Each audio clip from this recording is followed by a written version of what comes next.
Hey guys, what's up? Timmy J Tech here, and welcome back to my channel. In this series, I'll be showing you how to create your own idle clicker game in Unity. In this series, I'll be showing you how to create your own idle clicker game in Unity. As I've explained in the other episodes, you'll be able to click on an animal to earn money, and then buy upgrades so that player can use auto clickers.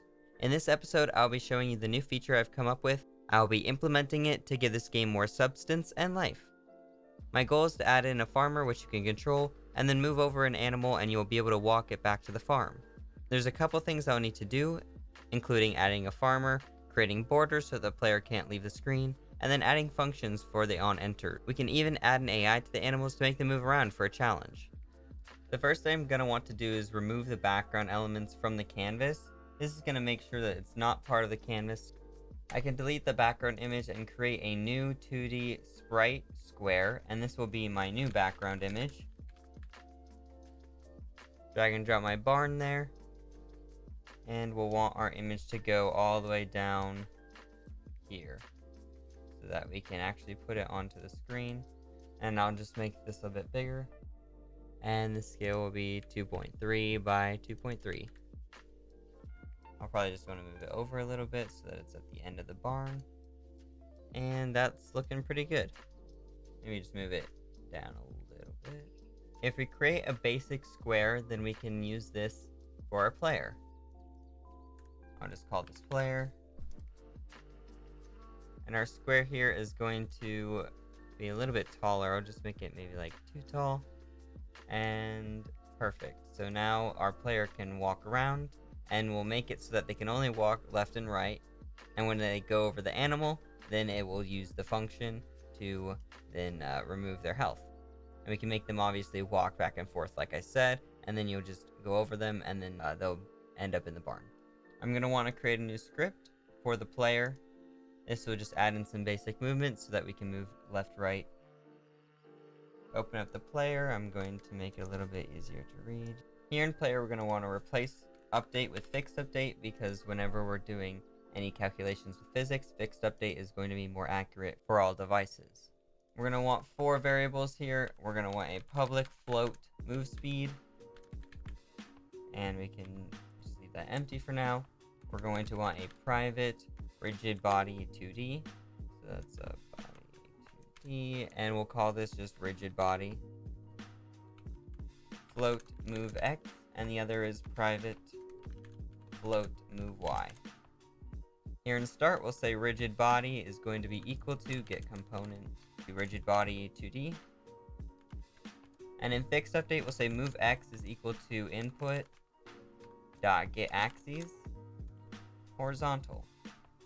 We can do the same thing for move Y, except we'll do vertical. And then for rigid body, we're going to want to say rigid body dot velocity is equal to new vector 2 move X times move speed, comma, move Y times move speed. This is taking the input from Unity for each axis, the vertical and horizontal. So this means WASD or arrow keys, and then you are multiplying it by the movement speed. You might also want to multiply it by delta times speed, but if you're not having any issues, there's no reason to add that right now. And that's it for that. So save and go back into Unity. Under our player, we're going to want to create that rigid body 2D as well as a box collider 2D. And then we can drag and drop the player underneath. Movement speed can be about 2, and make sure gravity scale is set to 0 so that we do not fall off the screen. If we just duplicate this and create 2 walls, wall left, we can remove the player. Player cannot move off the side of the screen. And then we'll just remove the color by making alpha 1. There we go. And the hitbox is still good. We'll duplicate that and call this wall right. And then we can just move it to the other side.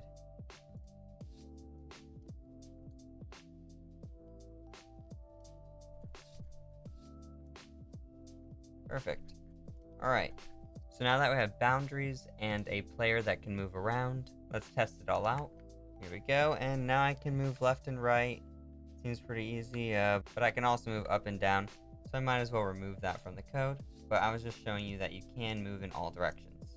Or I could just clamp it to a specific axis. Next we'll need the onTrigger event, so when you walk over an animal, it'll start to do the event, and then you can round them up to the barn. Here we'll want to say void onTrigger enter 2D, and we'll say collider 2D collide, or col for short, is this is when it's going to enter, so we'll just say collider dot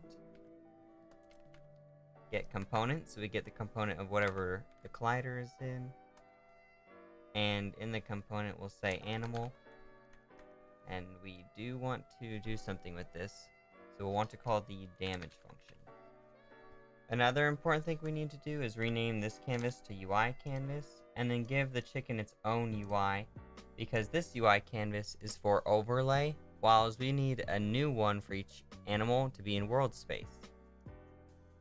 So here we have the animal chicken with the animal button and the background. So in the button, I'll just create a UI canvas. Canvas would be world space. And the health bar will be the same. We're going to want to make sure we add a rigid body to it, as well as a box collider. Don't use gravity, and make sure that that box collider is where it's supposed to be. Can't see it right now because the chicken is too small. Time to remake it, so I'm just going to do animal chicken and add the animal onto it with the rigid body and the box collider. So 10 for now, and under this we're going to want to add a canvas. Under here, we'll create an empty object and call this health bar. And under this, we'll create UI. There we go. Now we have the health bars. And the fill will want to be a little bit smaller. And then the fill can go under the background. We do want to show what animal it is, so I'll set this as chicken. We want to make sure that box collider is with our box. Perfect. Then we're going to add our chicken image. Okay, it seems like the image is behind, so just plop it right ahead and put it back to 1. Alright, and we're just gonna go over, and if we collide with the chicken, it will take a bit and they'll take damage, but then eventually they will despawn and get replaced with a new one. In the next episode, I'll add damage indicators so that you can tell when you're rounding them up, as well as I'll make the animals move. Stick around if you want to see more, but thank you all for watching, and have a nice day.